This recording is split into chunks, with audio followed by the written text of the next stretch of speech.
Vamos dar início a mais uma aula do curso de probabilidade combinatória. Nesta aula, vamos falar sobre os números binomiais. Um problema de interesse da combinatória é como a gente pode reescrever a expressão ou expressões do tipo a mais b elevado a n.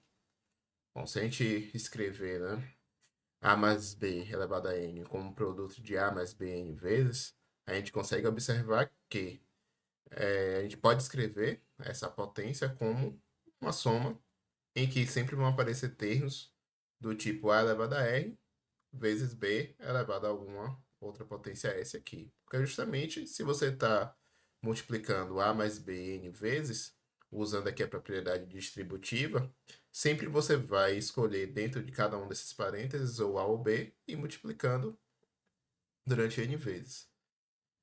Por esse motivo aqui, quando a gente escreve a elevado a r e b elevado a s, a gente tem imediatamente que esse s ele tem que ser n menos r, porque a gente vai escolher aqui n vezes, para montar uma parcela dessa soma. Então, para que a gente possa expandir de uma maneira adequada ou resumida esse produto, a gente tem que observar ou tentar contar quantas vezes o termo a elevado a r e b elevado a n menos r ele vai aparecer. E ele aparece justamente quantas vezes eu puder, dentro desses n parênteses aqui, eu vou escolher o a r vezes. E a gente já viu que, para que a gente possa fazer isso, essa escolha, a gente pode fazer essa escolha de uma combinação simples de classe R de n vezes. Certamente o que a gente está fazendo é, dentro daqueles n parênteses, a gente está contando de quantas formas a gente pode escolher o a r vezes. Então, dessa forma, a gente observa que o termo a elevado a zero, b elevado a n, ele vai aparecer em combinação simples de zero, de classe zero de n. O termo a elevado a 1, b elevado a n menos 1, ele também vai aparecer numa combinação simples de classe 1 de n, e assim por diante. A elevado ao quadrado, b elevado a n menos 2, numa combinação simples de classe 2 de n, até o termo aqui a elevado a n, b elevado a zero, que vai aparecer numa combinação de classe n de n. Então, a gente vai observar, que o coeficiente do termo a elevado a r, b elevado a s, na expansão de a mais b elevado a n, ele vai ser justamente essa combinação simples. E a gente vai denotar esse coeficiente como o número binomial de n sobre r e vai denotar por essa simbologia. Com isso, a gente pode, por exemplo, observar que a gente consegue determinar alguns coeficientes quando a gente expande um binômio. Por exemplo, o coeficiente de x ao cubo na expansão de x mais 3 elevado a 5.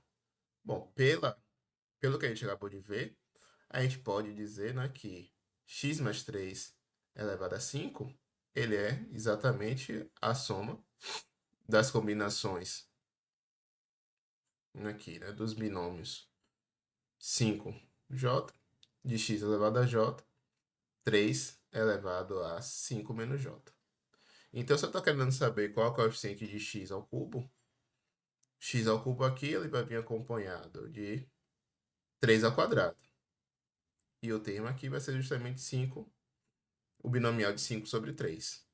Então, o coeficiente de x ao cubo nessa expansão é justamente 5, o binomial de 5, 3 é igual a 10, e 3 ao quadrado aqui é 9.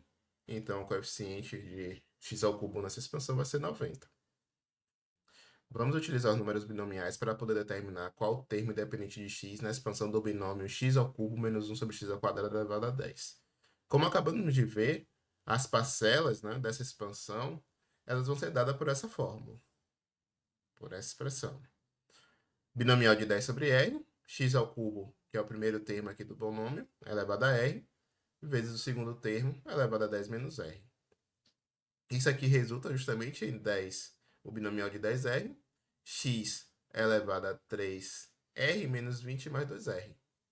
Ou seja, eu tenho aqui que a minha expansão desse binômio, ela pode ser escrita justamente como sendo a soma de r igual a 0 até 10, do binomial de 10r x elevado a 5r menos 20. Então, se eu estou querendo saber qual termo independente, eu estou querendo saber o termo que o expoente do x é zero. Para que isso aconteça aqui, eu teria que ter o r justamente igual a 4. Logo, o termo independente aqui é o binômio, o número binomial de 10 sobre 4, que é 210. Da definição do número binomial, a gente consegue deduzir a relação de Stifel, que ela diz o seguinte, que o binomial de n mais 1 sobre r mais 1 é igual ao binomial de n sobre r mais o binomial de n sobre r mais 1. Então, isso permite que a gente faça o seguinte. Vamos pensar que começamos dispondo os binomiais da forma n0 e nn da seguinte forma. Então, eu coloquei o binomial de 0, 0, binomial de 1, 0, binomial de 2, 0 e assim por diante. E aqui, meio que numa forma diagonal, eu tenho 0, 0, 1, 2, 2, 3, 3, 4, 4. Pelo que a relação de Stifel estabelece, eu tenho que, se eu somar o binomial de 1, 0 mais o binomial de 1, 1, isso aqui é igual justamente ao binomial de 2, 1. Então, completei aqui com o binomial de 2, 1 entre o binomial de 2, 0 e 2, 2. Novamente, se eu aplicar a relação de Stifel, agora aqui para os binomiais de 2, eu sei que o binomial de 2, 0 mais o binomial de 2, 1 é igual ao binomial de 3, 1. Assim como o binomial de 2, 1 mais o binomial de 2, 2 é igual ao binomial de 3, 2. E eu posso seguir dessa forma, completando os elementos nessa disposição a partir da relação de Stifel. Eu sei que o 3, 0 mais 3, 1 dá o 4, 1. O 3, 1 mais o 3, 2 dá o binomial 4, 2. E o binomial de 3, 2, 3, 3 dá o binomial de 4, 3. Isso retorna para a gente, né? Se a gente observar que os binomiais de n0 e nn são sempre iguais a 1, a gente retorna, consegue deduzir aqui os valores, né, desses binomiais justamente aplicando a relação de Stifel a esse triângulo em que eu coloquei aqui uns desse lado e uns desse lado. E para completar aqui, eu sempre posso fazer a soma. 1 mais 1 é 2. 1 mais 2 é 3. 2 mais 1 é 3. 1 mais 3, 4. 3 mais 3, 6. 3 mais 1 igual a 4. Esse triângulo aqui é o que a gente chama de triângulo aritmético ou triângulo de Pascal. E, através da relação de Stifel, a gente consegue estabelecer, né, a associação de que cada elemento da, do triângulo ele vai corresponder justamente aos binomiais em cada linha. Então, na primeira linha, ou vamos dizer assim, a zeroésima linha, para poder associar os índices, eu tenho os binomiais de zero, que no caso só é o 0, 0. Na linha 1, eu tenho os binomiais de 1, que é 1, 0 e 1, 1. Na segunda linha, eu tenho os binomiais de 2, 2, 0, 2, 1, 2, 2.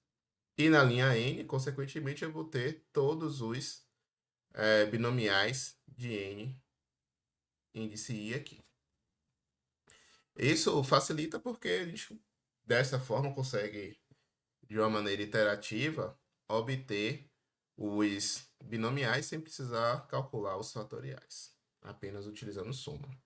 Algumas propriedades do triângulo aritmético, o triângulo de Pascal, merecem ser destacadas aqui. Tá?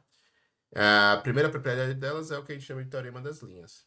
O teorema das linhas afirma que, se somarmos as linhas, os elementos que estão nas linhas do triângulo de Pascal, o resultado sempre vai ser 2 elevado ao índice da linha. Então, por exemplo, aqui, ó, a linha 0, a soma é só 1, que é 2 elevado a 0. Se eu somar os elementos da linha 1, eu tenho 2 elevado a 1, que é 2. Se eu somar os elementos da linha 2, eu tenho 2 ao quadrado, e assim por diante.